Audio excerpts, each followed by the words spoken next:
Buenas noches con todos los presentes, con todos quienes nos acompañan el día de hoy. Jorge, ¿cómo estás? Bienvenido. Luis, bien, muchas gracias. Bueno, un saludo nuevamente a todos que nos acompañan el día de hoy en un nuevo diálogo. El día de ahora, como invitado, tenemos al arquitecto Jorge Andrade.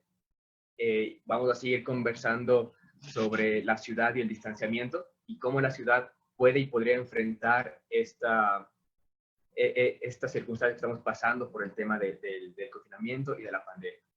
Bueno, les presento a Jorge. Jorge es arquitecto por la Universidad Católica del Ecuador y planificador urbano por la Universidad de Melbourne. Ha desarrollado su carrera profesional como parte de estudios de arquitectura y planificación, generadores de proyectos e ideas innovadoras. Su interés profesional se relaciona con arquitectura de lenguaje propio, que representa su tiempo y su realidad, aprovechando el potencial de los recursos materiales y humanos locales. A escala de ciudad, participa en propuestas destinadas a crear espacios públicos inclusivos y de calidad, y en proyectos de movilidad sostenible. Es docente de la Escuela de Arquitectura de la PUC de Ibarra, forma parte de colectivos de trabajo profesional como Procesos Urbanos y de los proyectos de investigación Espacio Público Abierto Ecuador y Rutas Escolares Seguras. Jorge, qué gusto tenerte aquí, gracias por haber aceptado la invitación y bueno, esperemos que sea un diálogo como el resto de todos, ameno, estoy seguro que va a ser realmente interesante y gracias por aportarnos también toda esa investigación que tú has desarrollado y de seguro tu experiencia desde esta parte urbana y también como profesional y como docente.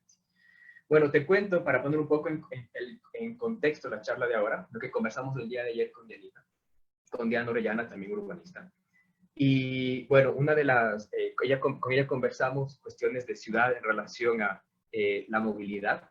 Hablábamos un poco de cómo la movilidad se va a ver afectada y va a cambiar y está cambiando a partir de lo que estamos viviendo. La poníamos como el ejemplo de la bicicleta como tal vez un uso prioritario y los problemas que también representa no haber tenido, digamos, una ciclorrutas, ciclovías ya marcadas en la ciudad, pero esperamos que sea algo que se ponga sobre la mesa y tenga ese potencial, y tiene ese potencial para poder ser desarrollado y que se convierta en un medio alternativo fuerte post pandemia, post confinamiento. Conversamos también hablamos un poco de los modelos de ciudad, especulábamos respecto a si la ciudad ha colapsado o no, o cómo podríamos hacer que la ciudad pueda responder de mejor manera. Y en ese sentido, el día de hoy vamos a ahondar sobre todo en el espacio público, que es uno de tus fuertes y una de las investigaciones que vienes realizando. Y bueno, primero, antes de hacer la pregunta, también te quisiera plantear un poco las preocupaciones que a mí me estaban pasando por la mente referente al espacio público.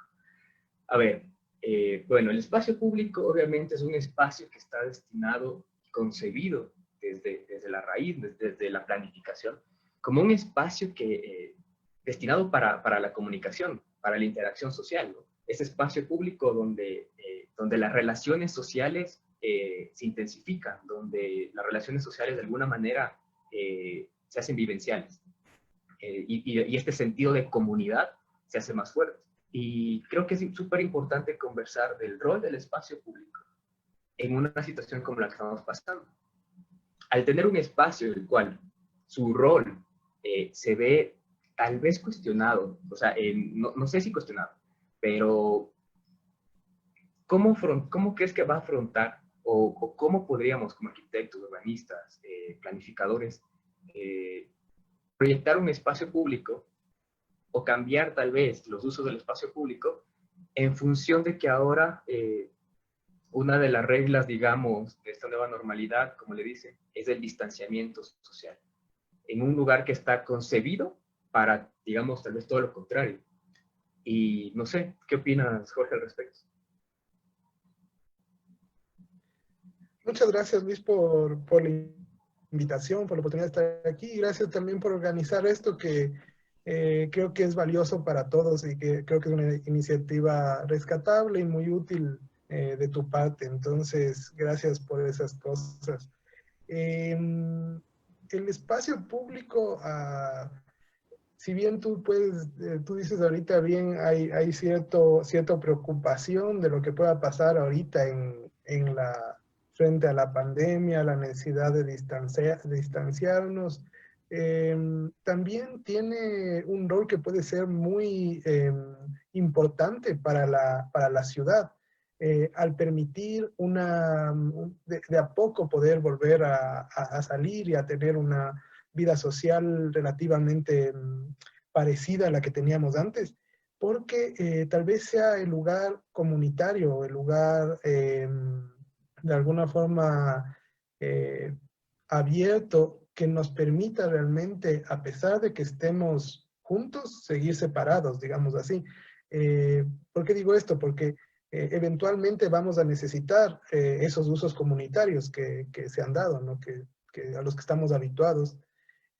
Y esto va a ser necesario hacerlo en algún lugar que te permita tener condiciones como ventilación, tener condiciones como distanciamiento, perdón, y que de alguna forma tal vez el único lugar en las ciudades que cumpla con estas condiciones sea el espacio público. Entonces, claro, tal vez no sea recomendable en el momento de la pandemia o en este momento hacer eso, pero una vez que querramos realizar algunas actividades, será esa la alternativa, ¿no? Entonces, va a cumplir un rol en ese sentido y también en muchos otros sentidos. O sea, por ejemplo, hemos visto que el espacio público puede terminar siendo una especie de comodín urbano, no sé si llamarlo así, pero en donde ha hecho falta espacio de almacenaje, se han hecho hospitales en los espacios públicos, se han hecho lugares de coordinación de la emergencia.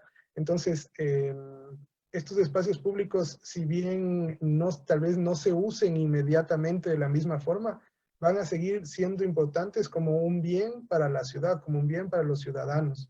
Entonces, el rol sigue igual de vigente y tal vez hasta más, porque muchas veces el espacio público y de lo que hemos visto en la investigación que comentabas, justamente tiene relación con el tema de equidad espacial, de dónde están distribuidos los bienes que la ciudad tiene. Y normalmente cualquier emergencia tiene una afectación de mayor profundidad en los sectores que tienen más problemas para acceder a estos servicios y que son generalmente los sectores más deprimidos de las ciudades. Entonces, el proveer de estos bienes a todos los sectores de una forma relativamente equitativa es importante justamente para permitirles que puedan reaccionar de una forma más adecuada a una emergencia. Es un tema relacionado con la resiliencia, ¿no? Entonces, el rol está vigente y claro, no sé si haya una respuesta exacta todavía a esto. He estado en algunos debates relacionados al espacio público y el COVID y cosas así. Y claro, no hay una respuesta única, hay múltiples como aproximaciones, pero lo que sí es claro para todo el mundo que está ahí es la necesidad de mantener esto como un bien ciudadano. Inclusive hace unas 2 semanas estuve hablando con una arquitecta chilena que se llama Sandra Iturriaga. Ella trabaja en un proyecto de borde de río que se llama Mapocho 42K. Este proyecto recuperó la orilla de un río en Santiago y ella nos contaba en eso que había podido acudir con medidas de distanciamiento y todo a este espacio público y que era el único lugar donde la gente podía estar y que había efectivamente gente distanciada, con mascarillas, toda la cosa, pero era el único lugar donde podía estar y tal vez él hablaba inclusive de convertir estos espacios en unos corredores sanitarios para la ciudad. Tal vez ahí hay la posibilidad de que las ciudades de alguna forma respiren, de alguna forma tengan un lugar para afrontar de mejor manera estas crisis, que ahora fue el coronavirus, mañana serán otras cosas. Sí, seguro, de alguna manera creo que es importante recalcar la importancia también del vacío, ¿no? Ahorita me haces caer en cuenta tal vez ese vacío en la ciudad también, al cual puedes, digamos, salir con medidas de seguridad y tal vez hay personas que obviamente tal vez no tienen un patio trasero, una terraza, etcétera, y tal vez ese espacio público es una alternativa, como tú bien dices. pero ¿tú creerías que de alguna manera, y estaba pensando el otro día y veía que obviamente creo que está bien, por ejemplo, pintar estos símbolos para que la señalética, ¿no es cierto? Para que la gente de alguna manera guarde distancia. Pero yo pensaba el otro día, decía, ¿será que de alguna manera podemos hacer algo más como diseñadores? No sé, me quedaba pensando eso en la mente, más allá de simplemente poner señalética en un piso, tal vez las relaciones sociales de alguna manera podrían también cambiar a partir del diseño o de alguna influencia del urbanista o el arquitecto. No sé, me quedé pensando a partir de eso, porque, Totalmente, o sea, obviamente no vamos a poder curar nada, ¿no? No somos, al menos, claro, no vamos a no, poder dar una salida ni nada por el estilo, pero sí tiene mucho que ver lo que tú mencionas hace un momento. Hay toda esta cuestión en donde está claro que una ciudad y un barrio como un buen espacio público expresado no solamente en los parques y plazas, sino también en las calles y aceras, promueve una relación ciudadana importante, ¿no? Promueve que los vecinos se conozcan, compartan, que se ayuden. Y en temas de crisis y en temas de resiliencia, ese es un bien importante. O sea, tal vez ahora nos hemos dado cuenta todos quién vive al lado nuestro, ¿no? Capaz cuando estaban las cosas más regulares, íbamos y veníamos y no sabíamos nada del barrio, no nos involucrábamos. Yo, por ejemplo, por primera vez hace un par de semanas igual, les conocí a mis vecinos más inmediatos porque salimos a limpiar la calle juntos. Ya nos permitieron salir y salimos obviamente con todas las medidas, pero ya pudimos hacer eso. Entonces, un espacio público que te permite eso, te genera un capital social que es muy importante para responder a una crisis. Entonces, tal vez desde ese lado es nuestro rol en crear ciudades que promuevan eso, que promuevan la creación del capital social. Bien, tú dices, seguramente hay cuestiones de distanciamiento, hay cuestiones de materiales, hay cuestiones tal vez de forma urbana que tendrán también un rol que jugarse después de esto y que van a necesitar más reflexión e investigación. Pero como una cuestión inmediata yo creo eso, o sea, la importancia de poder eh, compartir con la gente del barrio, la gente de tu cuadra. Hay estos ejemplos que yo envidiaba un poco de los vecinos en España y en Italia que salían a tocar el violín o a cantar en los balcones.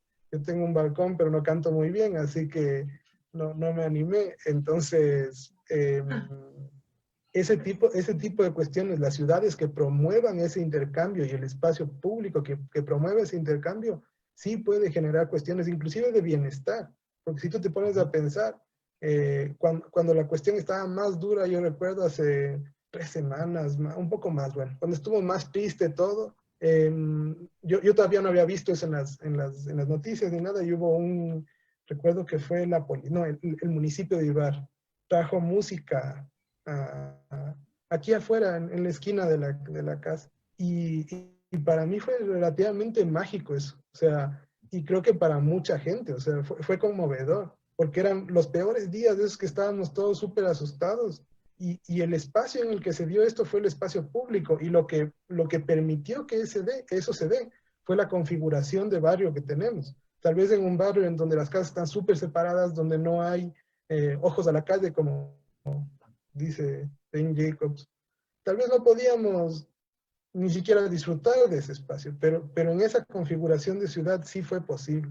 Entonces, yo creo que esa reflexión está todavía por darse, está en camino, pero de inicio al menos tenemos que conservar el espacio público como un bien ciudadano, como casi que nuestro baluarte como ciudadanos. sí, creo que ese, incluso el derecho a un buen espacio público, ¿no? Desde una parte ya hablando incluso como social. Y ahorita que hablas de temor, creo que también es algo importante el que de alguna manera vamos a tener que combatir contra ese miedo también, del salir a estos espacios donde hay más gente y también dar de alguna manera esa seguridad a las personas que puedan transitar por este espacio, o estos, no sé, parques, plazas, y también espacios cerrados, pero que terminan siendo públicos, no sé, como bibliotecas, museos, etcétera. Sí, claro, el miedo será un tema importante por un buen tiempo. Creo que cualquiera de nosotros se lo pensará un poco antes de salir, hasta dónde salir. Y bueno, digo, tal vez el espacio público de alguna forma brinde esa oportunidad. Yo, por ejemplo, me siento mucho más cómodo yendo a un parque amplio donde pueda mantener distancia social, a ir en un lugar un poco más cerrado donde tal vez no pueda mantener toda esa distancia, donde no pueda darse medidas de seguridad sanitaria como se quisiera. Y además, estos espacios, como ya he dicho antes, también tienen el chance de convertirse en otras cosas. Entonces, hemos visto casos en que se hacen mercados aquí. Y justo algo que mencionabas tú antes es bien importante, el tema y bueno, es algo que hemos revisado en nuestro estudio, es el tema de la distribución del espacio público. Cuando tú vives en un lugar donde para acceder a un espacio público de calidad tienes que cruzarte la ciudad, de hecho te pones en más riesgo y pones en más riesgo al resto, en esta emergencia, no en esta emergencia específica. Entonces, claro, si es que tienes un espacio público que es bueno y que además está a una cuadra, dos, tres cuadras, eh, vas a poder acceder con un poco menos de temor porque no estás cruzándote la ciudad y sabes que además eh, tu ciudad no promueve un modelo en que la gente tiene que moverse muchísimo, que es, por ejemplo, tal vez uno de los motivos por los que las ciudades intermedias o las ciudades pequeñas no sufrieron un golpe tan fuerte con el coronavirus, ¿no? Tal vez aquí es más posible, yo vivo en Ibarra, aquí es más posible caminar, ciclear sin demasiado problema y en una primera instancia eso fue algo factible. Y ahora que regresemos seguirá siendo algo factible, que en las ciudades grandes es mucho más difícil, o sea, si es que no tienes un auto, tienes que tomar el transporte público. ¿Y qué pasa si vives a una hora de tu trabajo? Entonces, es ese tipo de reflexiones en donde tienes proximidad de estos servicios también van a ser claves para cómo reaccionemos a lo que se viene y a lo que vendrá en los años futuros. Sí, y dentro de estas investigaciones que usted ha realizado, y ¿qué conclusiones te pueden dejar de referente al espacio público? Porque, por ejemplo, hay algo que es importante analizar, ¿no? La distribución de estos espacios vacíos en la ciudad, que sean también espacios de calidad de alguna manera. Y sería interesante cuadrar esa información como tú dices, tal vez las pequeñas, tal vez están respondiendo un poco mejor, ¿no? O los casos tal vez no han aumentado drásticamente, pero ¿qué pasa en las ciudades grandes? Cómo este espacio público se está distribuido o cómo este espacio público tal vez no ha sido suficiente o no ha estado, digamos, no sé si al alcance de todos para que sea un poco, no sé, tal vez, como tú dices, no vamos a curar enfermos, ¿ok? O sea, zapatera sus zapatos, pero de alguna manera la arquitectura también puede ayudar, sobre todo este entorno construido que es donde estamos desarrollando. Claro, sí, justamente esa es una de las revisiones que se hizo en el estudio.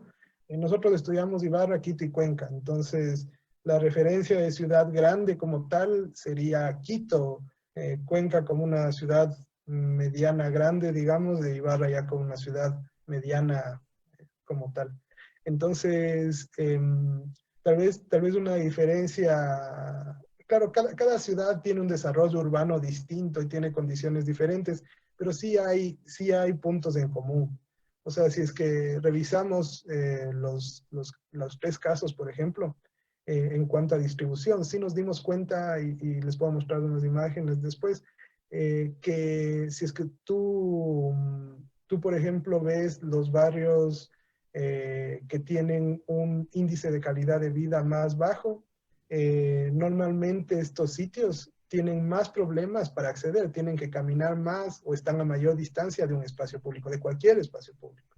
Entonces, claro, esa es una cuestión y eso está en nuestro estudio, comprobó básicamente que eso es algo recurrente en nuestra ciudad. Y asimismo, muy probablemente si es que tú vives en un espacio o en un barrio que tiene un bajo índice de calidad de vida, el espacio público más cercano que tengas también tenga una baja calidad.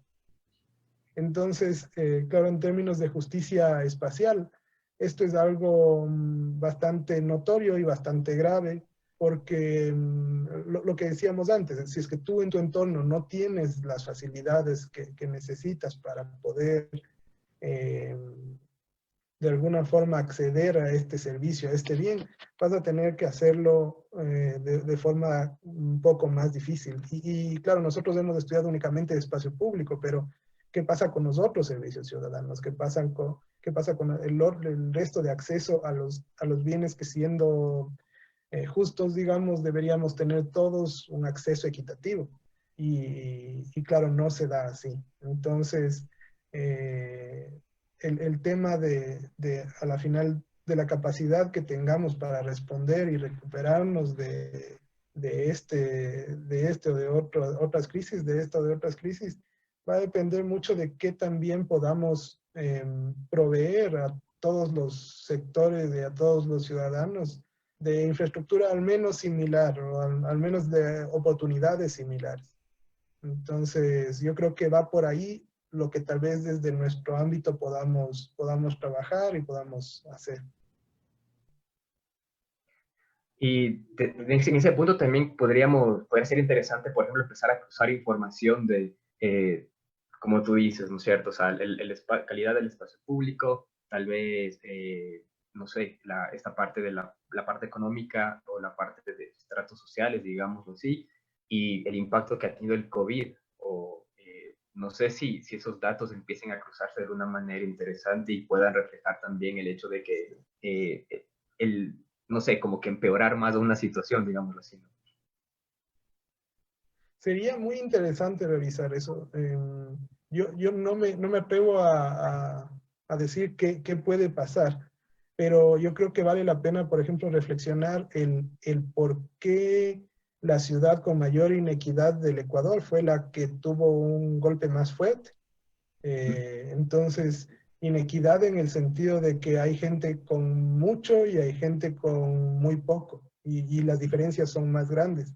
Entonces, yo creo que hay un nivel de reflexión necesario ahí. O sea, cuando uno veía las noticias y claro, decían, bueno, la gente en Guayaquil sale y no hace caso y están jugando 40 en la vereda, hay que pensar también, claro, no digo que esté bien, pero eh, hay que reflexionar un poco del motivo también de esto, ¿no? ¿Qué pasa dentro de las casas de estas personas? ¿Será que tienen las condiciones como para estar ahí? Tal vez son muchas las personas que viven ahí, tal vez las condiciones son inadecuadas, tal vez hace mucho calor, tal vez está oscuro, y capaz el salir a la vereda es un desahogo también para estas personas. Y bueno, ¿cuál es el rol que podemos tomar ahí como constructores de las ciudades para que esta realidad de alguna forma mejore, ¿no?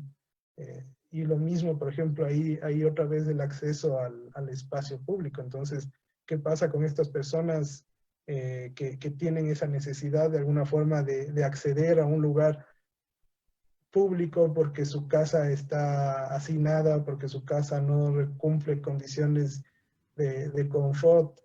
eh, ¿Tienen o no tienen ese espacio público cercano? Muchas veces Peñalosa decía en algún documental que vi que para estas personas, por ejemplo, el espacio público es la sala de su casa. Entonces, es ahí donde tienen la oportunidad de socializar, es ahí donde tienen la oportunidad de tener cierta holgura, cierta oportunidad de distraerse. Entonces, creo que las respuestas a esto son más complejas de las que tal vez entendemos ahorita. Y sí, creo que puede ser bien interesante, tal vez inclusive no solamente cruzar con los casos, tal vez puede ser interesante cruzar con las digamos, con las transgresiones a la orden de quedarse en casa. Entonces, ¿dónde hubo más transgresiones? Y tal vez revisar qué condiciones de vida hay en estos lugares donde hubieron más transgresiones. Puede ser una cuestión de trabajo, puede ser una cuestión de que su vivienda es muy inadecuada para permanecer ahí, o no tienen acceso a vivienda. Entonces, sí valdría revisar esto, pero siempre con una amplitud de ver la foto completa, digamos así. Sí, porque aparte los problemas que se presentan son muy variados, ¿no? Desde el acceso a la vivienda, pueden ser temas económicos por los cuales la gente restringe, digamos, las medidas que ha tomado el gobierno. Es bastante complejo. Y ahorita que comentabas tú, creo que nos hace pensar también la importancia incluso de la vereda, pensando que puede ser el único espacio donde en un barrio complicado que no tenga, digamos, cerca de un espacio público, sea el único lugar donde pueda salir a tener un momento de aire, que no, o sea, salir de su casa, porque obviamente las condiciones son complicadas. Tal vez no tienen un patio, una terraza, su vivienda, cuánta gente vive dentro de una sola vivienda, y tienen la única opción salir a la vereda. Y de ese punto de vista también creo que es interesante pensar el diseño de la vereda como un espacio público básico, ¿no? Porque digamos que es el primer espacio público que tienes, sales de tu casa y es el más básico que hay, digamos, ¿sí? Sí, sí, eso es un punto muy importante el que haces ahorita.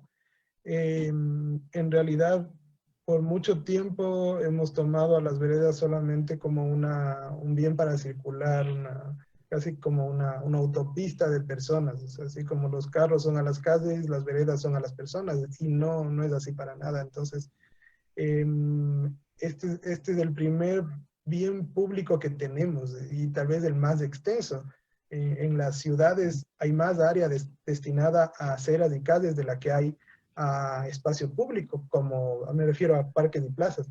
Entonces, si es que no tratamos de alguna forma este bien y no damos ahí la oportunidad para que se mejore la calidad, el acceso, las cualidades en general, realmente perdemos una oportunidad. Muchas veces yo me he preguntado por qué la gente no hace paro porque tiene una vereda mala al frente de la casa. Los noticieros de las mañanas, cuando había cómo hacer paro, todas las mañanas yo creo que salían los vecinos de los barrios diciendo, mejórennos la calle, tenemos baches, o pongan adoquín, o pongan lo que sea, pero por la calzada como tal. Jamás he visto una protesta Claro. por aceras, al menos no en Ecuador. Nunca he visto a alguien que diga, ¿saben qué? Mi abuelita que tiene 85 años no puede ir a la Oye, tienda porque esa vereda es un relajo, porque mi vecino hizo una rampa, porque quien sea, el municipio dejó un hueco, porque pusieron un anuncio ahí en medio, hay un cable cruzado, lo que sea. Y esa es nuestra forma más básica de movilizarnos. Todos somos peatones en algún momento. Todos necesitamos la vereda en algún momento. Y justamente estos temas de generar resiliencia, de generar la capacidad de movilizarnos. Se habla ahora bastante de estas ciudades de 15 minutos, de 20 minutos, donde resuelves todo en tu entorno inmediato.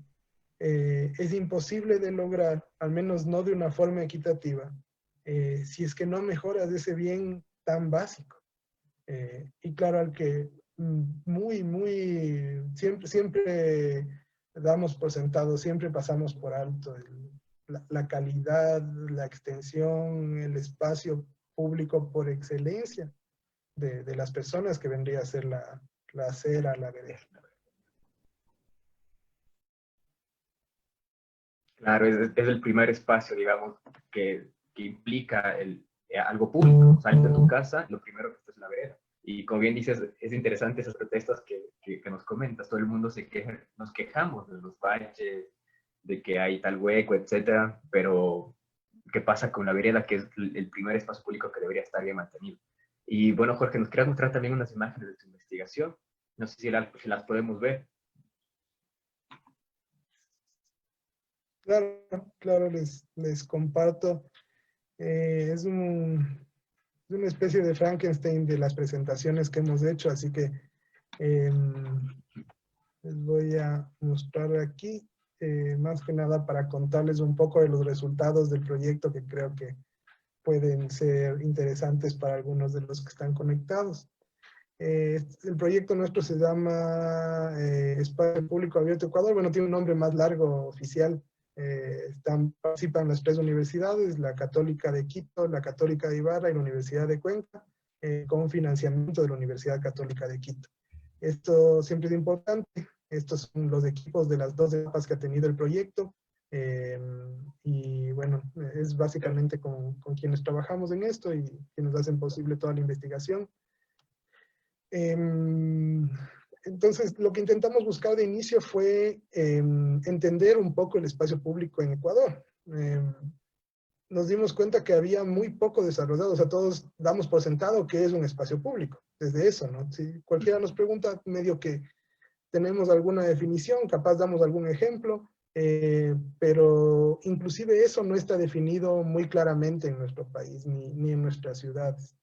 Entonces, bueno, de inicio tuvimos que definir eso y luego nos interesaba saber cómo está distribuido, que es esto de lo que ya hablamos y que vamos a ver un par de imágenes, el nivel de acceso que tienen, entonces si es o no posible para las personas gozar de este bien. También el tema de accesibilidad universal nos interesa bastante y hemos revisado algunos temas en ese sentido. Y también la diversidad de los usuarios, cómo responde a la diversidad de usuarios. Y además, en la segunda etapa, incluimos los temas de uso, percepción y potencialidad.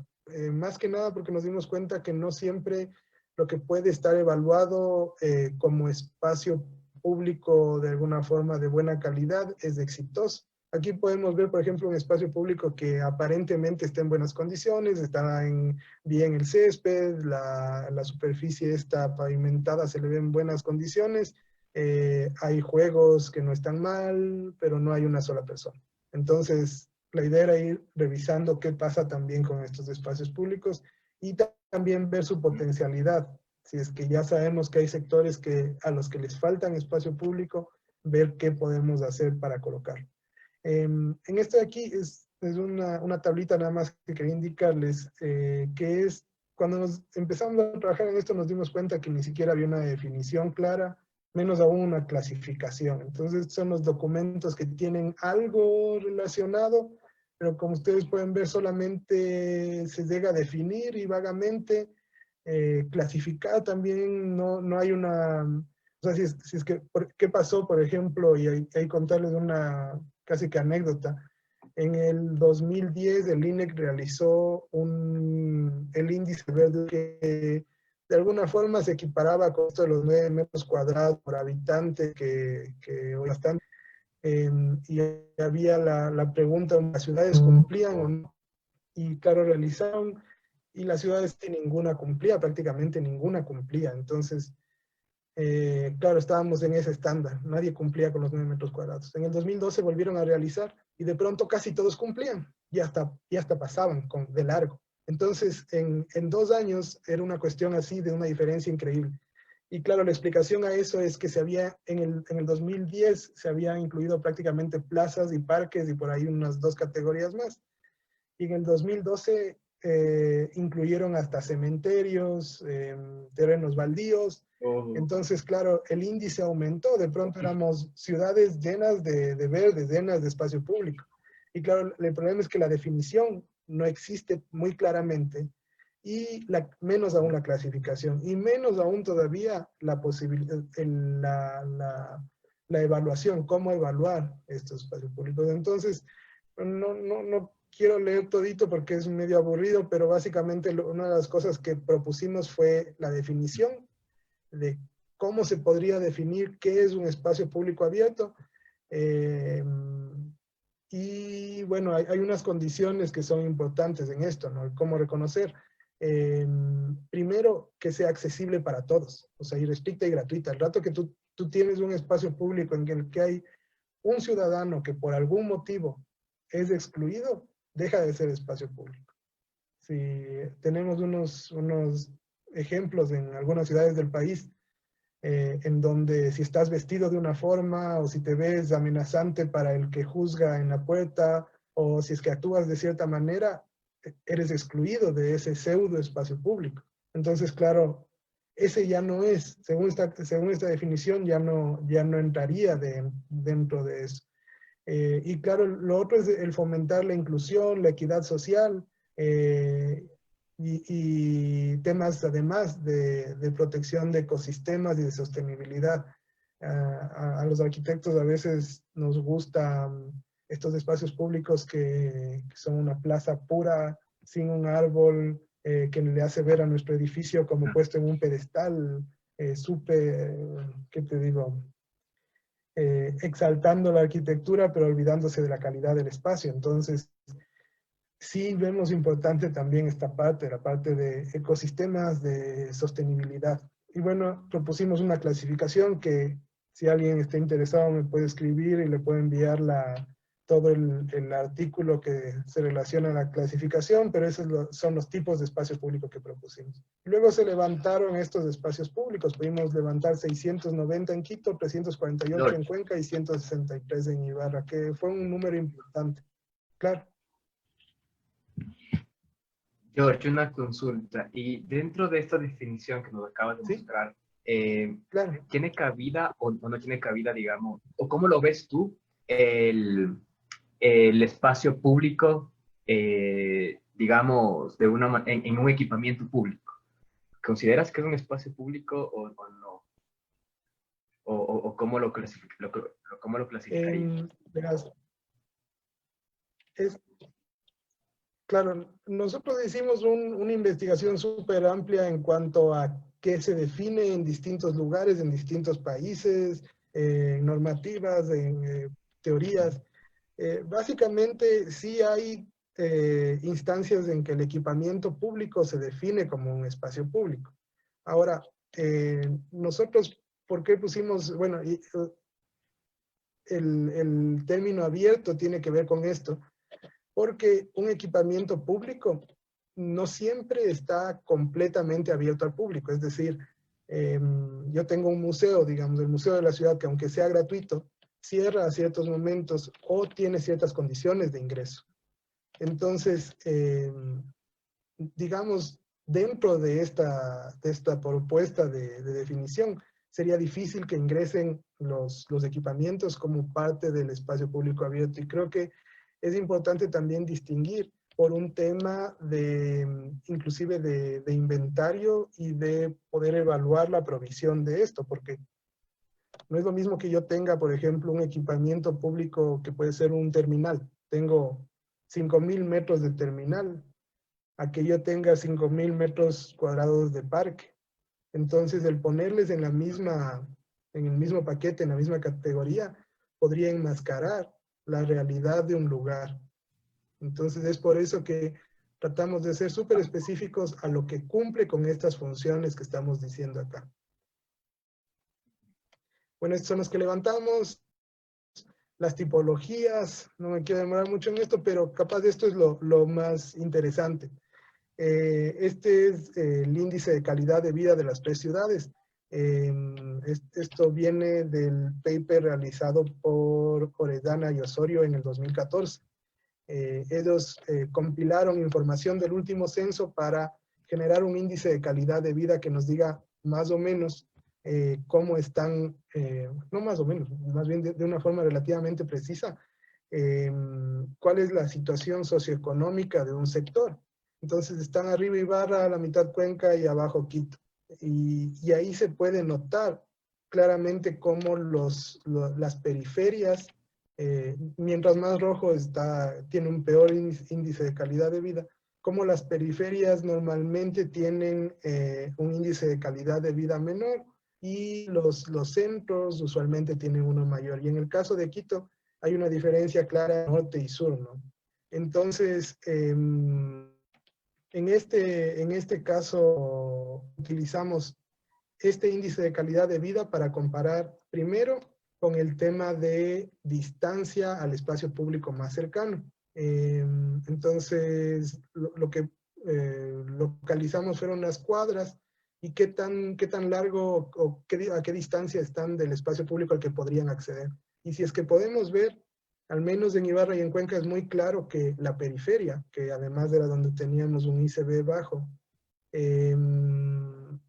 tiene mayores problemas para acceder al espacio público, se demoran más tiempo, ¿ya? Te cuesta más acceder. En Quito esto es un caso interesante porque si tú ves el sur, por ejemplo, sí tienen acceso a espacio público, sí, aunque tenían un ICB más bajo, sí hay un acceso a espacio público y esto puede ser por los planes de urbanización que se hizo especialmente en la época del modernismo en Quito y bueno, a mediados del siglo anterior y un poco antes, y de cómo se fueron implementando los espacios públicos cercanos. Entonces, sin embargo, sí hay zonas en la periferia, igual que en las otras dos ciudades, que tienen problemas para acceder. Entonces, bueno, hicimos un análisis estadístico que nos indicó que efectivamente tiene que ver o hay una relación directa entre el cuartil de índice de calidad de vida en la que está tu cuadra con el cuánto te demoras para acceder al espacio público más cercano. Y bueno, y luego revisamos también calidad de espacio público. Y bueno, establecimos unas 7 dimensiones bajo las que evaluamos el espacio público con un montón de variables dentro de eso, pero a nivel general las dimensiones eran inclusión, las actividades que tienes, inclusión en el sentido de que haya inclusión de personas tal vez con capacidades, con personas con discapacidad o personas de edades que normalmente no tienen una movilidad autónoma. Actividades disponibles, confort, seguridad o percepción de seguridad más claramente, agrado, como que te parezca bonito el entorno, acceso, si es que puedes acceder fácilmente a este lugar con transporte público, caminando, y las comodidades que te brindan.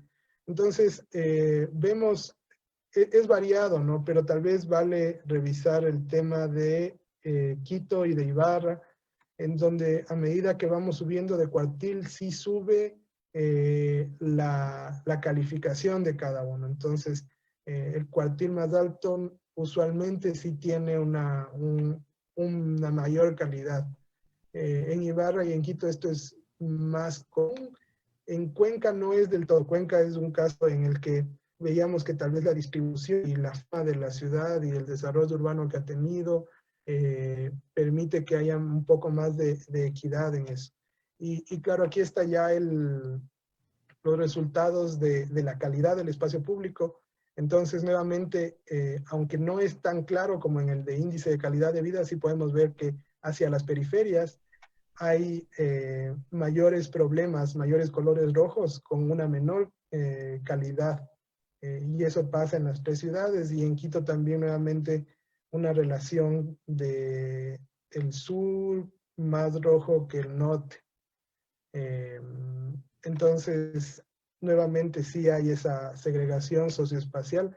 Y bueno, y este es un mapa en donde se combinan las dos cosas, que es interesante porque el color más oscuro, este violeta oscuro, es el que combina dos dimensiones de riesgo, digamos, o de inequidad. Es un índice de calidad de vida bajo más una calidad de espacio público baja. Entonces, son como los sectores que están en alerta y los que necesitamos intervenir, los que tienen muchas necesidades de muchos tipos. Entonces, tal vez hay un espacio público podría ayudar a suplir algunas de estas necesidades que se tienen, que son las que hablábamos antes. Y creo que eso es, sí, esas eran las imágenes que quería compartirles.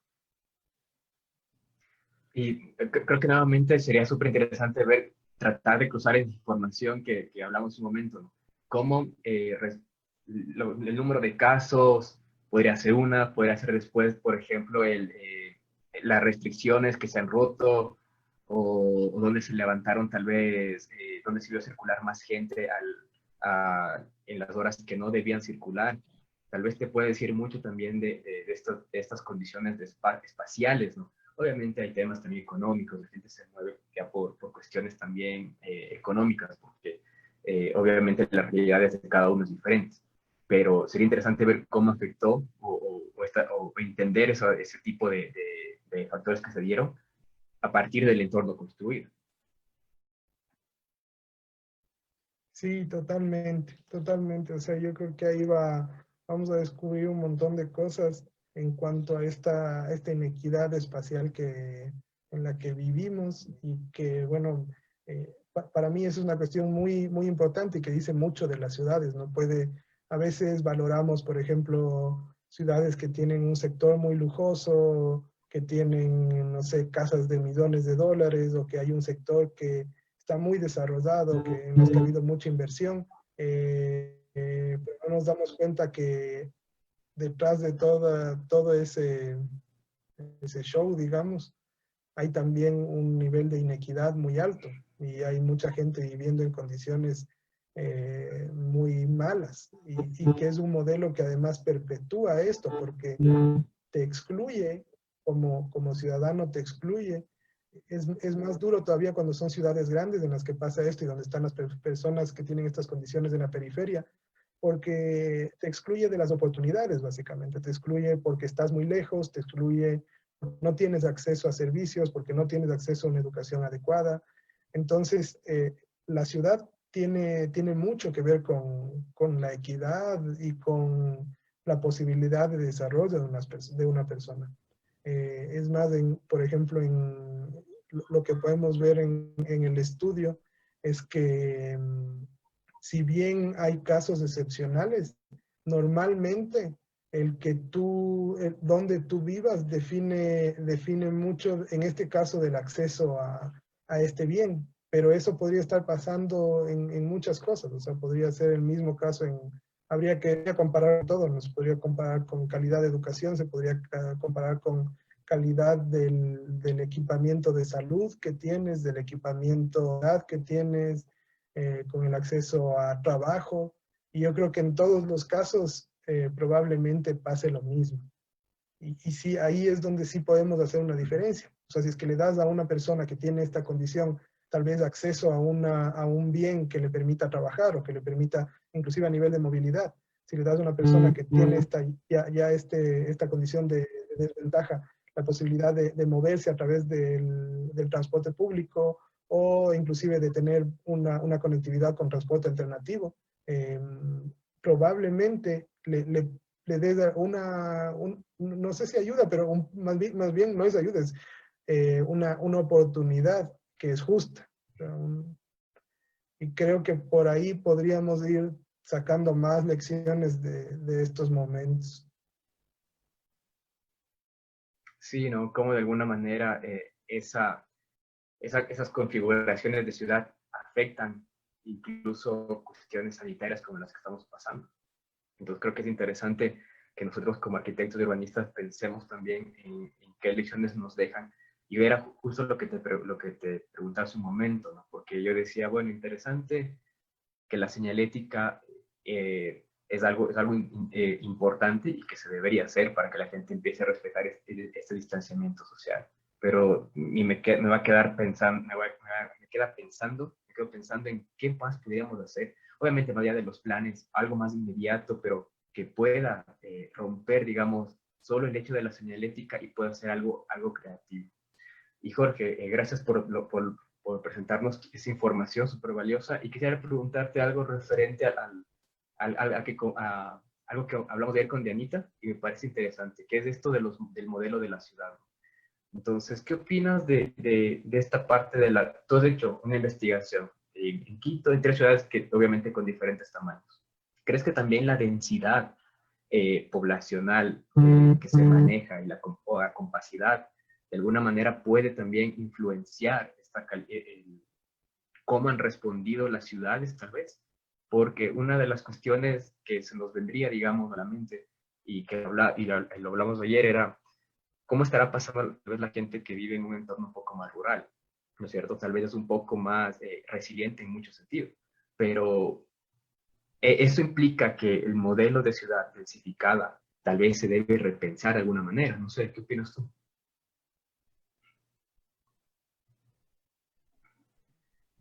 Yo creo que eso es algo que tenemos que cuidar mucho de cómo se transmite y se entiende ya a nivel general, porque puede ser una cuestión muy, muy peligrosa. O sea, eh, puede ser muy peligrosa en el sentido de que la gente entienda que una ciudad dispersa es una alternativa Es mejor lo que una mejor. ciudad compacta, una ciudad densa. Claro, no hay que confundir en eso la ruralidad con un modelo de ciudad dispersa. No es lo mismo realmente. O sea, el modelo de ciudad dispersa es un modelo más bien muy poco resiliente, muy dependiente de, por ejemplo, del automóvil, muy dependiente de que haya gasolina, muy dependiente de que haya una forma de sostenerle que es muy nociva para el ambiente, para las personas, para el desarrollo urbano. Entonces, yo creo que para nada esta experiencia nos dice que el modelo compacto o un modelo denso significa un riesgo a nivel de salud. O sea, tal vez se pueda confundir con el hecho de que hay lugares donde hay malas condiciones de vida y que además son densos. O sea, claro, si es que tú vives en un sector donde la mayoría de casas tienen hacinamiento, tienen problemas donde hay mucha gente en un espacio muy chiquito, claro, probablemente sí ahí hay un problema en el sentido de que haya más posibilidades de contagio por ese hecho, porque es imposible un distanciamiento social porque están porque además eso promueve que la gente salga más a la calle en momentos en que no se debería, pero el modelo compacto como tal, teniendo en cuenta las condiciones de vida adecuadas para las personas que ahí viven, que es más que factible dar eso, eh, en realidad podría ser lo que nos permita afrontar mejor las crisis futuras. Es imposible. Si tú te imaginas, por ejemplo, viviendo no sé, en un lugar donde necesariamente tengas que usar el auto para movilizarte, y digamos que la crisis que se presenta es una crisis en donde ya no hay gasolina, y tú no estás a una distancia caminable, no estás a una distancia cicleable, ¿cómo van a funcionar esos barrios? Más bien van a causar muchos más problemas. Esa gente no va a tener acceso a una cuestión básica de servicios. Entonces, en esto sí, yo creo que es bien importante el tener todos claro que no es una cuestión del modelo compacto de ciudad, yo creo que es problema de un modelo injusto de ciudad y tal vez también de malas decisiones de algunas personas que nos dirigen. Pero, pero la ciudad para nada es síntoma ni de insalubridad, ni de, ¿qué te digo? Ni de problemas como tal. Es más bien las condiciones en las que le ponemos a esa ciudad la que nos genera problemas. Sí, ayer la charla con Dianita también estuvo cargada bastante de un tema político, ¿no? Y que hablábamos justo de estas decisiones que la gente que dirige, digamos, las ciudades o planifica las ciudades tiene que tomar al final, porque puede haber muchos estudios, mucha reflexión al respecto, pero termina siendo una decisión de la gente que dirige las ciudades y que son cuestiones políticas. Pero sí, es importante creo que recalcar en eso, ¿no es cierto? Que tal vez se podría entender mal el hecho de que la ciudad puede ser este polo de insalubridad, digamos, y por el contrario, la gente vea como esa ciudad dispersa o tener una casa a 1 hora, 2 horas, qué sé yo, algo mucho mejor que vivir en un lugar más densificado. Pero ahí también creo que viene la pregunta que deberíamos también pensar en cómo estas ciudades que son bastante densas pueden también no depender mucho de ciudades también más pequeñas o de la parte rural, por ejemplo, en cuestiones de alimentos o cuestiones de servicios de ese tipo, ¿no? Agropecuarios, etcétera. Sí, es justamente un punto bien importante el que haces. En una reunión que tuvimos con algunos funcionarios del municipio de Quito con respecto al proyecto y a lo que se pretende hacer, justamente ellos mencionaban una intención que a mí me parecía súper adecuada, que decían, bueno, estamos ubicando tierra o tratando de ver dónde podemos volver a hacer agricultura dentro de la ciudad. Y decían, la preocupación es que Quito no puede seguir dependiendo completamente de una provisión que viene de afuera. Y claro, yo creo que es lo mismo para todas las ciudades. Y si algo nos hemos aprendido tal vez es que necesitamos ser menos dependientes de una centralidad. Eh, eh, a ratos yo me pongo a pensar qué pasaba si es que Ibarra era el centro de la pandemia. ¿Cuánto tiempo demoraban nuestros hospitales en colapsarse? Creo que si es que teníamos unos niveles parecidos a los de Guayaquil, no aguantábamos ni medio día y estábamos en condiciones peores. Entonces, siempre como ciudad, y yo creo que más aún en las provincias, en las ciudades más pequeñas, hemos tenido tradicionalmente una dependencia para resolver ciertas cuestiones de las ciudades más grandes. Pero no sé si hasta qué punto esto es aconsejable o en qué sectores nomás debemos ser así de dependientes, porque al menos ya hemos probado que en salud no deberíamos, o sea, deberíamos estar al menos hasta cierto punto preparados para afrontar estas crisis y capaz también en otras cuestiones. Entonces, el tema yo creo que va también por prepararnos para lo que viene. Es claro que ya el calentamiento global está aquí. Por ahí veía unas imágenes en donde le ponían al coronavirus como un monstruo chiquito y que ya llegó y le ponían al calentamiento global un monstruo inmenso que está golpeándonos la puerta. Atrás. Entonces, yo creo que es de ahí muy valioso el poder tener cierta capacidad de respuesta propia. Y hemos visto con agrado que en algunos sitios en el país, las ciudades pequeñas han sido capaces también, no digo que las ciudades grandes no necesariamente, pero que lugares que tal vez decíamos, chuta, aquí no, capaz responden mal, no van a saber qué hacer, más bien han respondido bien y han logrado detener contagios. Hay ciudades con muy pocos infectados, hay ciudades que han sido capaces de crear una red de resiliencia. O sea, en cuanto a provisión de alimentos, en cuanto a cuidado de las personas, en cuanto a seguridad ciudadana y a muchas otras cuestiones que son la vida diaria de la ciudad.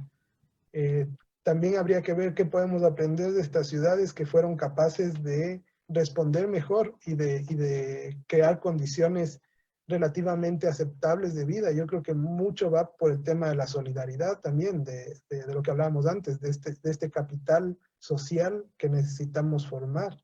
Entonces, la pregunta yo creo que para adelante va a estar relacionada a cómo o qué también nos preparamos para la siguiente.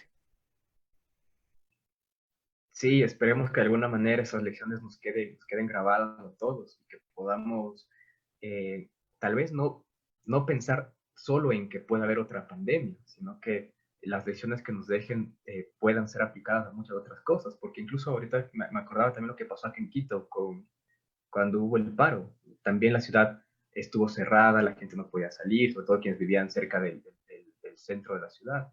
Entonces también creo que no solo implica el hecho de una emergencia sanitaria, o sea, pueden pasar algunas cosas que hagan que el modelo de alguna manera deba ser un poco más resiliente, un poco adaptable, digamos, y que la ciudad pueda seguir. Y obviamente eso hace que la ciudad no sea muy dependiente de muchos aspectos, como acabas de mencionar, de otras ciudades un ejemplo que pasó, no sé si de seguro escuchaste, o sea, por ejemplo, hay ciudades que obviamente están mandando, se han enfrentado problemas entre ciudades, entre alcaldes, porque mandan tal vez a una persona que se infectó en una ciudad a un hospital mejor en otra ciudad y se han dado estos conflictos de que no le dejan entrar, de que cierran, etcétera. Y las redes se han incendiado, que por qué les llevan, que ni sé qué, que no les traigan acá. O sea, realmente es un problema bastante complejo, ¿no? Y esta parte como de dependencia que se puede hacer. Y creo que también es interesante ir bajando la escala, que era uno de los, o mencionar estos temas de diferentes escalas, que era lo que se trató con esta serie de conversatorios, que también esta parte de seguridad alimenticia, por ejemplo, sea también un tema ya de la parte de vivienda, ¿no es cierto? Un poco más también bajado de escala. También temas de ciudad, pero ¿qué pasa? Y lo hablábamos en algunos conversatorios, ¿qué pasa si ya dentro del barrio o dentro de tu casa las comunidades son más resilientes porque empiezan a tener un huerto urbano, un espacio público más adecuado, la cooperatividad entre las personas? De seguro son temas que nos quedan sonando y que la idea sería cómo se pueden realmente hacer más palpables.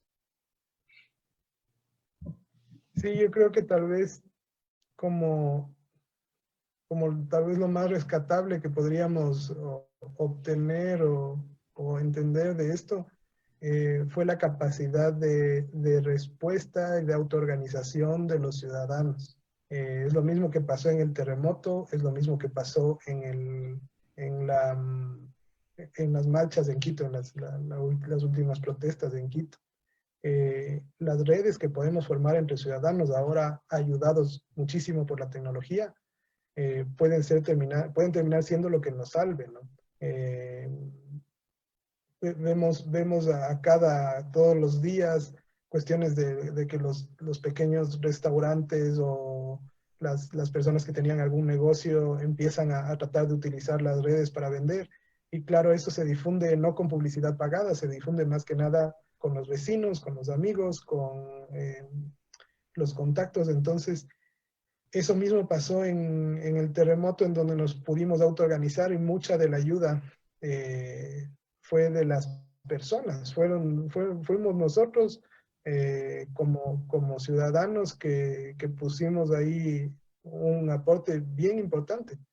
Y lo mismo yo creo que puede seguir pasando. Entonces, tal vez y si te das cuenta, inclusive a nivel de opinión, lo que ha pasado con las universidades ahora, las universidades respondiendo, y no solo las universidades como institución, sino las personas.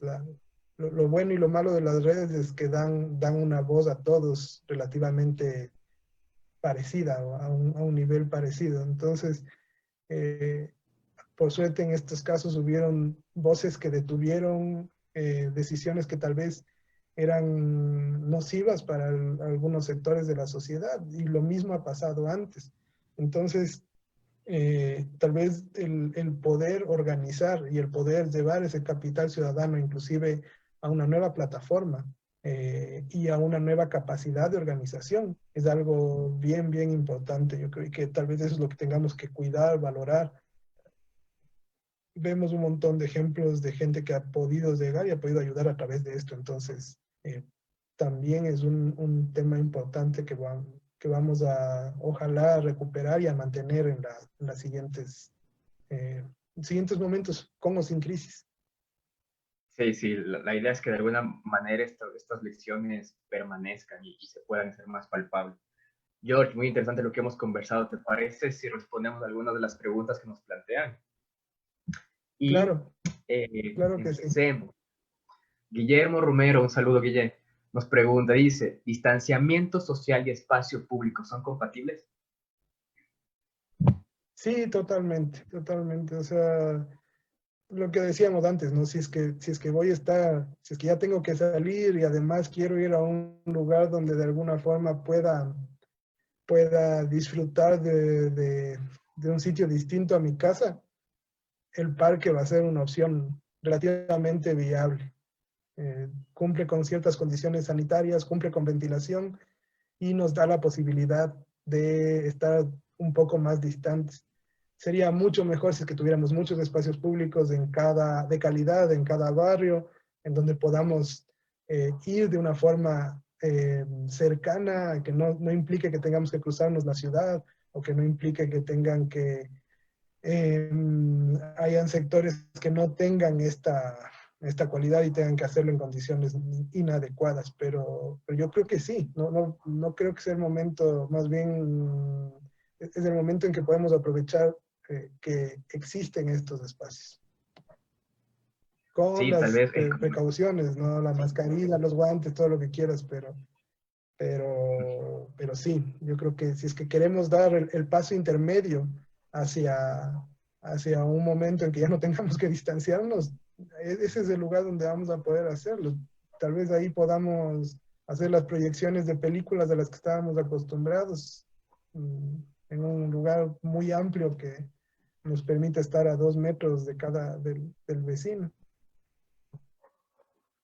Sí, yo creo que es interesante esa visión que nos has planteado, ¿no? O sea, que de alguna manera ese espacio público puede ser ese lugar para, como opción, para que accedas a un lugar abierto, bien ventilado.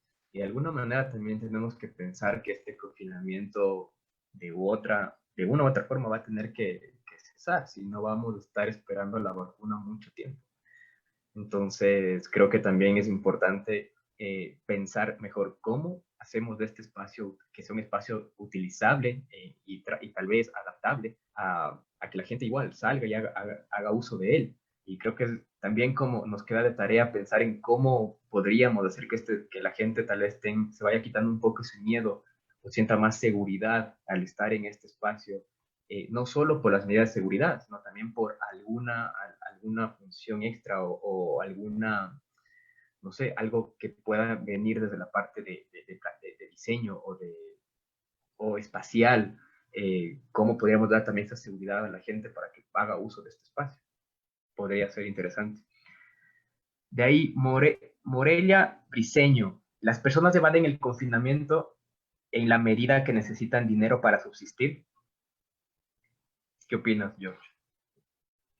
Yo creo que en muchos casos sí, no en todos.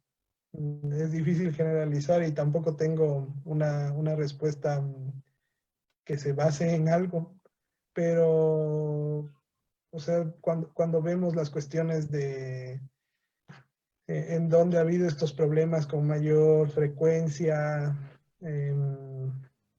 tal vez nos da una noción de que sí hay una relación entre las condiciones de vida en las que tienes y la posibilidad o no de quedarte encerrado. Para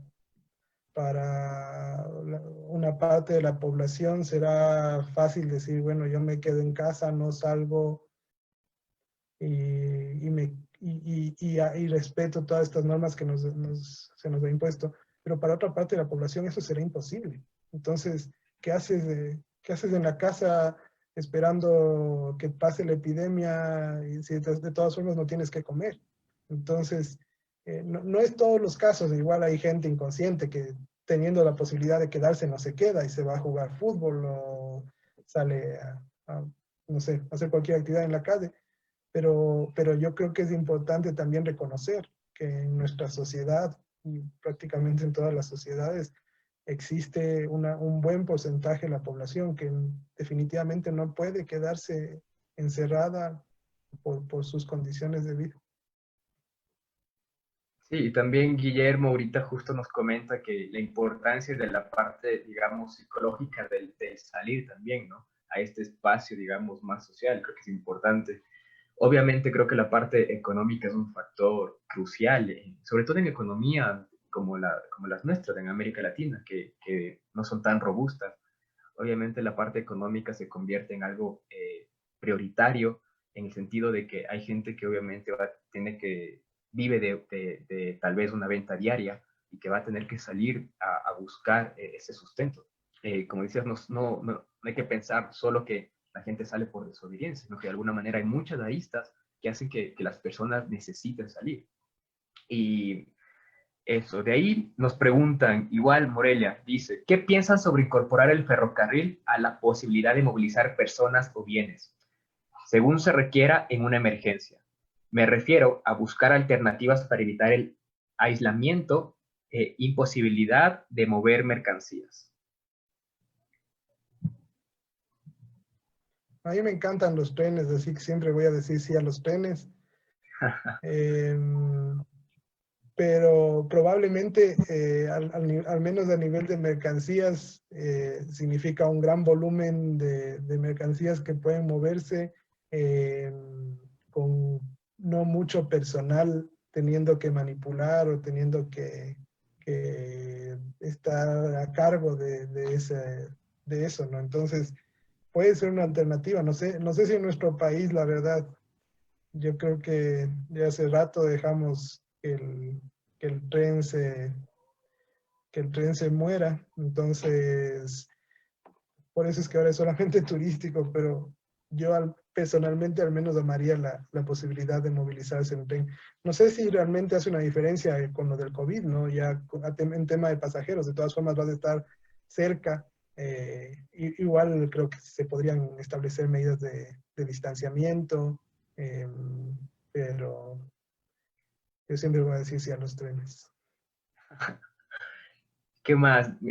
Gonzalo Gordón, ¿cómo convertir los mercados en espacios seguros para adquirir alimentos? Mm, Creo que otra vez va por el tema del distanciamiento, ¿no? Aquí en Ibarra, por ejemplo, hace poquito cercaron las calles alrededor del mercado Amazonas. Nosotros tenemos un mercado que en número de puestos es el más grande de Ecuador. Está súper centralizado el tema de las ventas. Entonces, claro, toda la ciudad es un motor de la ciudad. Para mí es un lugar increíble, así como capaz la mayor parte de la economía de la ciudad pasa por ahí, se sostiene, y más aún para personas en condiciones socioeconómicas más complejas.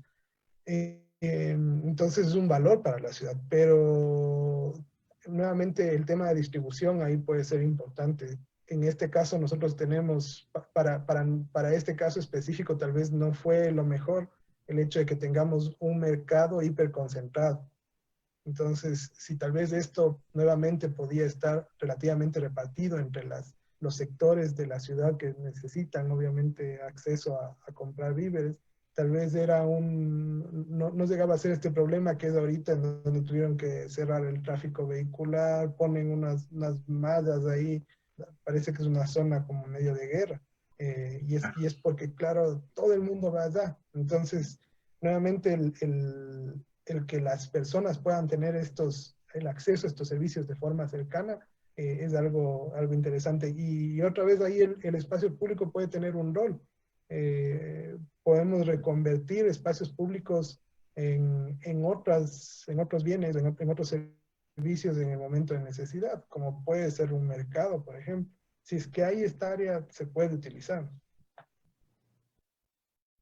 claro, también creo que es algo importantísimo que todos los actores de ciudad estemos alineados, ¿no? Porque eh, una de las cosas que ahorita mencionas de las vallas, por ejemplo, es lamentable a veces ver cómo se colocan vallas para que la gente no cruce por una zona peligrosa. Pues. Entonces creo que también implica mucho de una corresponsabilidad como ciudadanos el, el no aglomerarse, el respetar el distanciamiento, no sé, esa organización también a veces que colapsa, digamos, por ese, no sé, miedo, porque claro, vas al mercado y obviamente, digamos, ponen las vallas para que la gente se organice, para que de alguna manera haya un respeto al distanciamiento, pero también creo que hay que hacer un mea culpa ahí como peatones, como ciudadanos, de, que también debemos poner esa parte de nosotros, porque la ciudad termina siendo un sistema en la que todos los actores deben colaborar, porque si no, por más vallas que te pongan,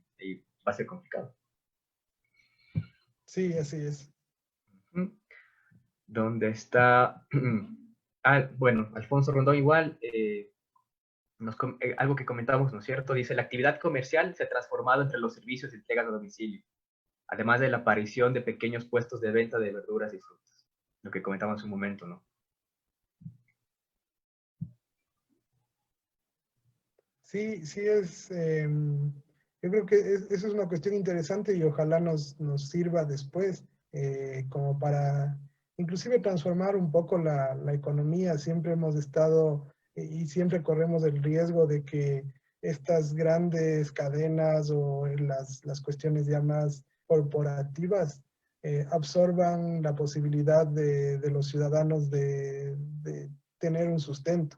Entonces, para mí es interesante, he visto muchas personas que normalmente se dedicaban a otra actividad y que, claro, en un momento de necesidad han tenido que ingeniarse para brindar algún otro servicio, para vender algún producto que tal vez no era su intención original, pero que la situación actual de alguna forma les ha dado no sé si una oportunidad, pero al menos les puso en una situación que les debe a tomar esas decisiones. y que capaz luego sirven para que haya un nivel también de resiliencia dentro del, ya a nivel económico, dentro del sistema. Porque ¿qué pasa en el caso de una crisis económica que tal vez ya estamos? Eh, entonces, lo peor que podría pasar es que no haya una forma, al menos precaria, de sostenerse. Entonces, tal vez también por ahí hay un valor dentro de lo que pasó. Claro, las lógicas van cambiando y van mejorando también con la vida de tecnología, ¿no es cierto? Es interesante ver estas nuevas aplicaciones, cómo han tomado fuerza y cómo también han ayudado de alguna manera a que los negocios traten de mantenerse o seguir vendiendo algunos productos. Francisco Pozo, ¿qué tal la implementación de nuevas normativas de vivienda para enfrentar el confinamiento y futuras pandemias? ¿Los patios internos pueden ser una solución? Las normativas de vivienda son buenas siempre y cuando haya la posibilidad de implementarlas y controlarlas. Y más que de una cuestión de arriba hacia abajo, digamos, donde hay una autoridad ahí que esté encima de esa, no sé, de que se ejecute eso. También que las personas tengan la posibilidad de hacer las cosas según dictamina la norma. Nosotros sabemos que en Ecuador la mayor parte de construcciones se hacen informalmente. Tenemos bueno, por ahí varía un poco, pero alrededor del 70% de las construcciones en algunas ciudades son informales. Entonces, eh, no sirve de mucho poner normativa cuando hay la imposibilidad de cumplir esa normativa. Tal vez sí podamos pensar ya a nivel más formal en formas de habitar que nos ayuden a, de alguna forma a responder a ciertas crisis, o sea, que nos den las oportunidades, por ejemplo, de tener un espacio productivo, que nos den las posibilidades tal vez de tener un área de desinfección, que, no sé, que nos den posibilidades en el sector formal. Pero la cuestión es qué pasa cuando hay un sector que no está posibilitado de cumplir nada de eso. Entonces, por más normativa que tengamos, que pueda ser buena o mala, a la final no podremos hacer mucho. Tal vez la normativa debemos ponernos en el sentido de cómo ocupamos la ciudad. A quien sí podemos obligarle a actuar de cierta manera es, por ejemplo, a los gobiernos locales. Podemos obligarles a los especuladores de tierra. Podemos definir mediante normativa un modelo de ciudad que querramos. O sea, hay ciudades, por ejemplo, que Ibarra mismo decidió hacer unos desarrollos viales a las afueras de la ciudad con una inversión altísima en sectores que eran prácticamente rurales. ¿Qué consigues con eso? Una ciudad dispersa. Un cambio del uso de suelo y cuando la ciudad en realidad podría albergar a una mayor cantidad de habitantes con unas densidades un poco más altas y más bien lo que logras con eso es un cambio en la forma de la ciudad y un cambio en la forma de habitar. Entonces, tal vez la normativa más que puede sí haber una normativa útil a nivel de vivienda, pero también debería haber una normativa a nivel urbano que un poco nos obligue a pensar qué modelo de ciudad es el que privilegiamos. Cuando te pones a pensar, por ejemplo, en el tema de las aceras que hablábamos hace un rato, muchas de las ciudades actualmente tienen un modelo en donde el espacio público en la acera se vuelve peligroso porque hay muchos desarrollos de conjuntos cerrados que le dan la espalda a la ciudad, que le dan la espalda a la acera. Y ese es un crimen terrible para la ciudad. Cuando nos quedamos en un lugar donde no hay quien vigile, no hay vecinos, donde la calle, la acera se vuelve un territorio hostil. Y claro, no vamos a lograr un modelo de ciudad caminable o un modelo de ciudad sostenible si es que la gente no es capaz de caminar por la calle, por la acera. Entonces, yo creo que las normativas más fuertes más bien deberían ir hacia la forma en que desarrollamos la ciudad.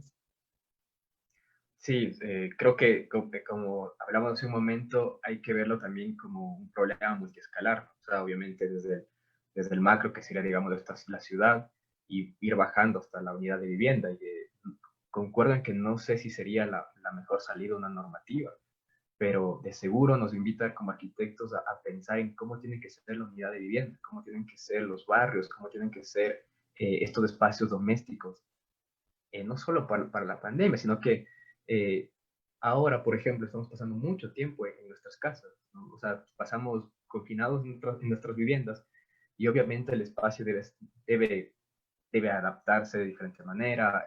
Necesitamos otro tipo de condiciones para poder pasar el confinamiento y para poder pasar, digamos, esta crisis sanitaria.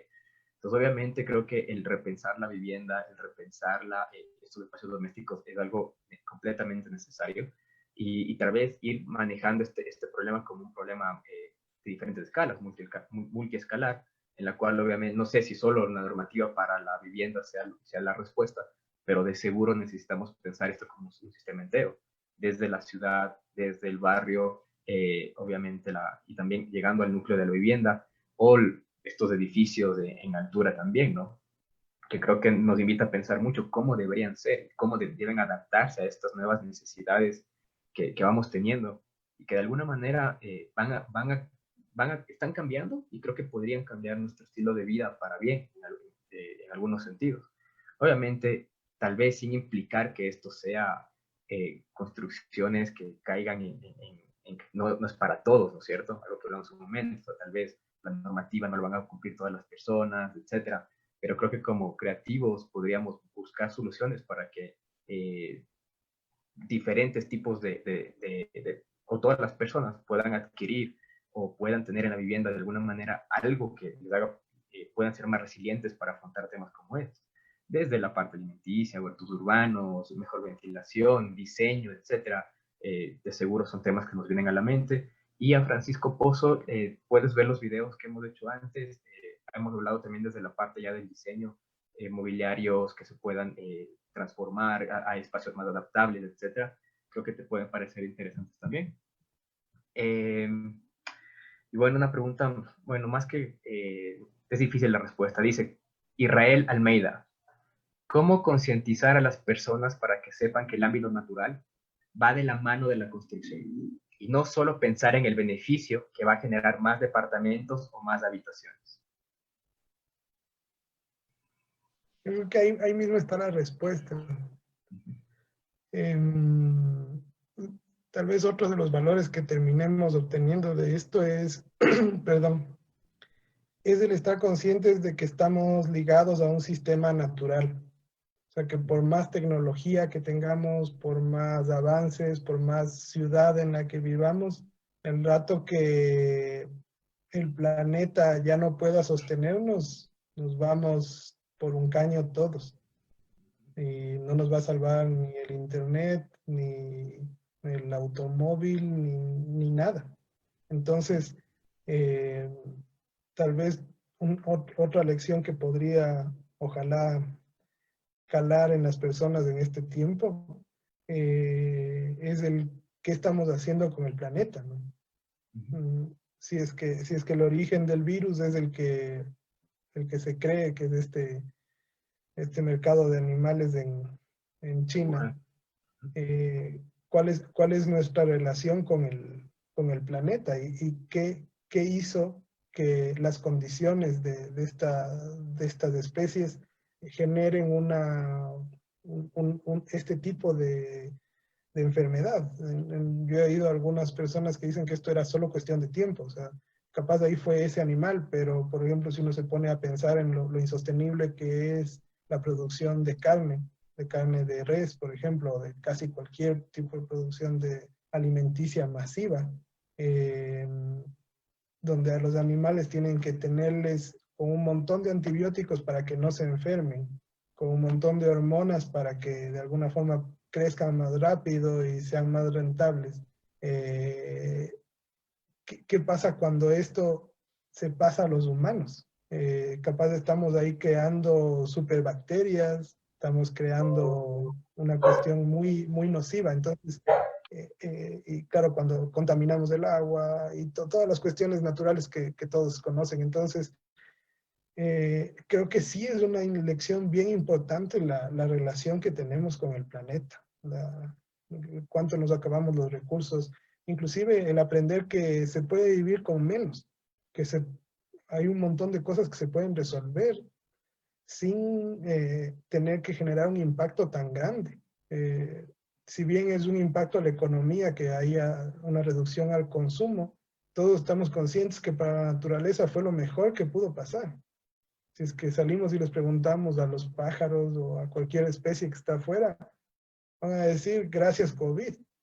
Puede sonar un poco cínico esto, pero eh, cuando ya nos metemos dentro de nuestro rol como una especie más, nos damos cuenta que el daño que realizamos a la naturaleza día a día, a la final se nos va a venir encima a todos, no va a haber avance tecnológico que nos salve. Entonces, es urgente, básicamente es urgente. Justamente eso decíamos el otro día en otra conversación parecida. Me decían, muchas veces nos llenamos de estudios, de ideas, de propuestas, de proyectos, tenemos bibliotecas enteras, tenemos universidades produciendo un montón de proyectos, un montón de investigaciones. Tal vez lo que nos va a forzar en este momento es actuar. Tal vez nos puso la realidad en la cara, ¿no? Nos dijo ya, deja de hacer 1000 estudios para las ciclovías, necesitamos una ciclovía mañana. Claro. Porque la gente tiene que moverse de un lado al otro, deja de hacer 1000 estudios de espacio público, necesitamos que hayan espacios públicos cerca a las personas, porque de otra forma tienen que caminar mucho y esparcen el virus, no sé. Entonces, eh, capaz lo que hizo este momento es apresurarnos a tomar decisiones y actuar de forma que seamos una sociedad en general un poco más sostenible. Sí, sí, seguro, de alguna manera debemos ver, aparte somos naturaleza también, entonces creo que eh, simplemente ver a la naturaleza como un medio, no sé, o algo utilitarista solo para nuestro propio beneficio, nos ha hecho caer en esta depredación de los recursos naturales, que son muy visibles y que de alguna manera se, yo creo que cuando vas cambiando mucho los ecosistemas también te responden, ¿no es cierto? O sea, te afectan. Entonces, creo que una de las cuestiones que ha pasado ahora con la pandemia es precisamente eso. Si es un virus que, como comentan y están investigando, aparentemente viene de un animal, creo que también nos hace ver, o sea, cómo prevenir estas cosas a partir de un buen manejo de esta parte alimenticia para todos nosotros. Entonces, creo que si no, es difícil, yo diría que es difícil contestar la pregunta en cómo concientizarles. Es complicado. Creo que empieza a partir de uno, pero y de ahí del que aportes con un granito de arena y con el ejemplo al resto de personas, desde muchas aristas, o sea, desde el respeto a la naturaleza, desde las cosas más sostenibles como empezar a reciclar. Creo que esas cosas empiezan a calar mucho en la gente que tal vez te rodea, pero creo que si no hay algo no sé, algo propio por donde tú empiezas, digamos, o sea, tal vez un entendimiento de que debería de hacer eso, creo que va a ser complicado. Entonces, yo diría que tal vez el ejemplo es una medida súper importante y empezar a aportar desde nosotros mismos. O sea, creo que si desde cada persona, obviamente vas a influenciar en tu familia, en tu casa y de seguro a tu núcleo de amigos, esto va convirtiéndose como en una red, digamos, y de seguro más gente se empieza a sumar y empieza a entender la importancia de respetar la naturaleza y de ser conscientes con cómo manejamos nuestros desechos y muchas cosas que podemos incluir al respecto. Pero complicado, creo que tal vez que toda la gente de hoy a mañana tenga esa conciencia, ¿no? Creo que es un trabajo, como decíamos un momento, o sea, por eso nos ponen las vallas en el mercado, porque saben que nos vamos a pasar las vallas. Entonces, no sé, es un poco de difícil, digamos. De ahí nos preguntan, Johan Galarza, ¿qué importante sería repensar las calles? Ya lo habíamos conversado un poco, ¿no? Qué importante sería repensar las calles como espacio público dando prioridad a los peatones para poder movilizarnos respetando el distanciamiento social. Un poco lo conversamos, no sé si quieras ahondar un poco más en eso, Jorge. Sí, sí, es justo lo que dices, extremadamente importante el pensar las aceras y calles nuevamente, ya dejar de pensarle solamente como una vía de circulación, sino como un espacio que permite, en lo más básico, una actividad social saludable, digamos, y además, en estos momentos, como bienes para responder a una situación compleja. Ajá, Luis Daniel Proaño, ¿nuestra sociedad está preparada para esta nueva realidad? ¿O nuestras ciudades están preparadas? ¿Nuestras costumbres van ligadas a la vida social? ¿Nos ganarán nuestras costumbres o lograremos cambiar nuestra forma de vivir y habitar? Es súper difícil responder a eso, no sé. Espero que nos sirva de algo. O sea, nos ha impactado a todos. Tal vez lo que es distinto en esta ocasión, al menos en estos momentos de sociedad más moderna, es que nos llegó a todos. Normalmente era un grupo de población el que sufría cuando había un terremoto, cuando había otras crisis, por ejemplo, lo del dengue, normalmente habían sectores con una afectación mucho mayor. Esta vez nos tocó a todos. Entonces, yo espero que ese hecho, que haya sido como relativamente uniforme el impacto. Desgraciadamente ahora la mayoría conocemos a alguien que tiene un familiar que falleció o directamente conocemos a alguien que falleció en este momento. Entonces, si el peligro o la noción de vernos enfrentados con nuestra propia muerte no nos hace reflexionar un poco de ya no sé qué, ojalá, o sea, ojalá esto nos sirva para concienciar un poquito en un montón de situaciones, al menos en la forma en que nos relacionamos con el planeta y también con los otros seres humanos. Sí, yo creo que uno nunca está listo a algo que no sabes que viene, ¿no? Entonces, obviamente, estas cosas emergentes o cuestiones como estas crisis te cogen desprevenido en el sentido de que obviamente no las esperas, digamos. No es como que, bueno, va a haber una pandemia. Yo creo que nadie pensaba eso. Es más, yo bromeando con mi familia decía, yo no voy a ver estas cosas, van a pasar después, en las siguientes generaciones.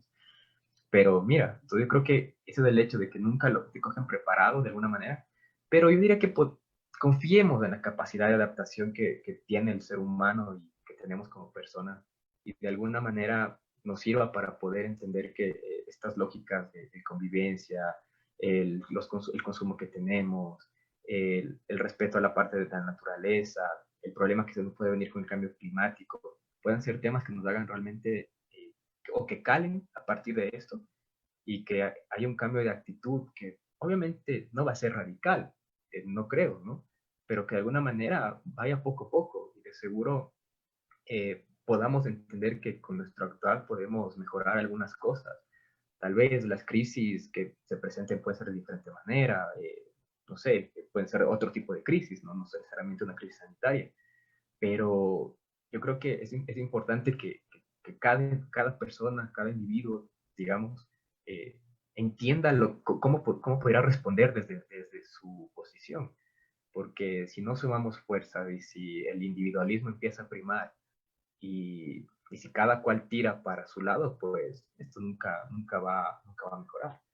Entonces, de seguro esperemos que de alguna manera esto cambie para bien y sobre todo que podamos entender cómo estas cosas o cómo nuestro actuar en algunos sitios o referente a algunos problemas podrían mejorar las condiciones de vida o ser más resilientes o tal vez no aportar menos a ese gran problema que está presentándose, ¿no es cierto?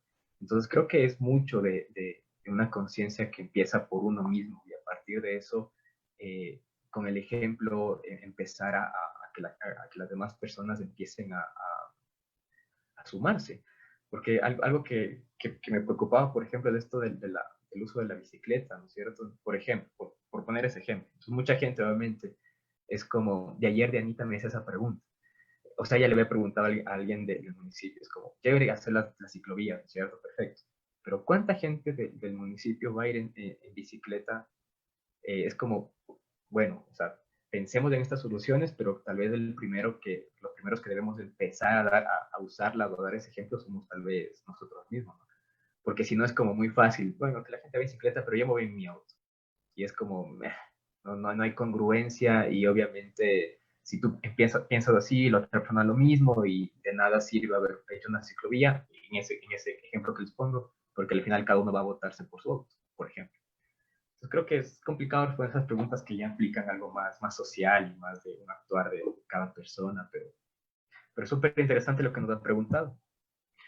Bueno, Sí, yo George, creo que, tú, por ejemplo, hay unos dos ejemplos que son medio, eh, que nos pueden hacer reflexionar acerca de qué es lo que esperamos. Uno, supe que en Wuhan se habían disparado las ventas de autos.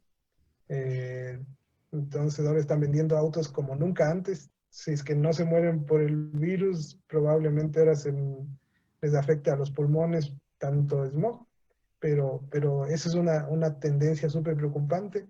Y la otra que supe es que en Estados Unidos se hayan disparado las ventas de armas.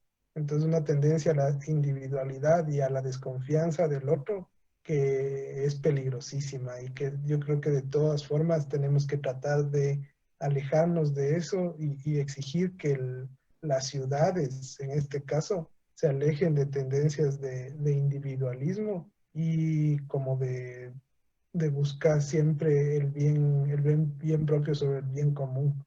Sobre todo las ciudades pueden tener la capacidad de redistribuir los bienes a los que tenemos acceso. Tal vez la ciudad puede ser una gran máquina de redistribución. Entonces, eh, tenemos que tratar de usarles así, porque también puede ser una gran máquina de discriminación y de exclusión. Entonces, lo que sí podemos hacer y sí sabemos inclusive cómo hacerlo es que esas ciudades que tenemos nos sirvan para ser más solidarios como sociedad y más inclusivos como sociedad, y que eso nos permita al final responder mejor al tiempo que viene. sí, es súper interesante, ¿no? De alguna manera debemos estar preparados para cosas como estas, que seguro van a seguir pasando. Esperemos que podamos ser más resilientes en los siguientes eventos como estos. De ahí Israel Almeida, bueno, nos pregunta un tema que ya vimos la semana pasada. Israel nos pregunta de si hemos leído sobre otras pandemias y cómo se han solucionado en el pasado. Te recomiendo ver el video de la semana pasada con Javier Benavides. Conversamos un poco de cómo la peste negra afectó a algunas ciudades, desde la caída de Roma, etcétera. Y a partir de eso, cómo las ciudades fueron respondiendo, súper interesante. Y eso creo que sería todo. Jorge, no sé si nos quieres decir algo ya para finalizar, ya para acabar el diálogo. No, agradecerte nada más, agradecer a las personas que estuvieron presentes, que hicieron preguntas. Creo que a todos nos queda la posibilidad y un poco la obligación también de pensar en estos temas, de no dejar que pase como que nada pasó, y de aportar. También estos momentos nos pueden servir para darnos cuenta que el aporte que podamos dar, cuánto podamos hacer como persona, no es insignificante. O sea, a veces nos abruma el hecho de que vemos, bueno, esto es algo insostenible, va más allá de mis capacidades, y de mis posibilidades de hacer algo, pero a veces el haciendo un poquito, el ayudando al que está al lado, al que viene y te timbra la puerta, al vecino que antes no saludabas, el inmiscuirte ahí como sociedad hace una diferencia. Entonces, más aún si es que podemos hacerlo desde nuestros ámbitos ya profesionales o personales, creo que por ahí podríamos sacar algo positivo de este momento complicado. Eso, muchas gracias. No, gracias a ti, Jorge. Creo que ha sido muy válido todo lo que hemos conversado. Gracias por tu aporte. Igual, gracias a todas las personas que vieron y que comentaron. Algún par de comentarios por ahí ya no los leí porque fueron temas que también ya los conversamos hace un momento, entonces más va por ese lado. Y bueno, gracias por estar pendientes. Creo que ha sido un conversatorio súper interesante. Igual lo vamos a dejar aquí para que lo puedan repostear o lo puedan revisar. Gracias por sus preguntas. Y igual, la siguiente semana vamos a tener otros 2 conversatorios. Vamos a armar uno ya entre todas las personas que se han invitado, algo como para un evento de cierre. Estén atentos a las redes sociales. Y nada más, gracias a todos, gracias Jorge. Y bueno, eso sería todo por hoy. Nos vemos la siguiente semana. Gracias, Muchas George. gracias, Luis. Un Que estés saludo. muy bien. Un Cuídate, chao. abrazo.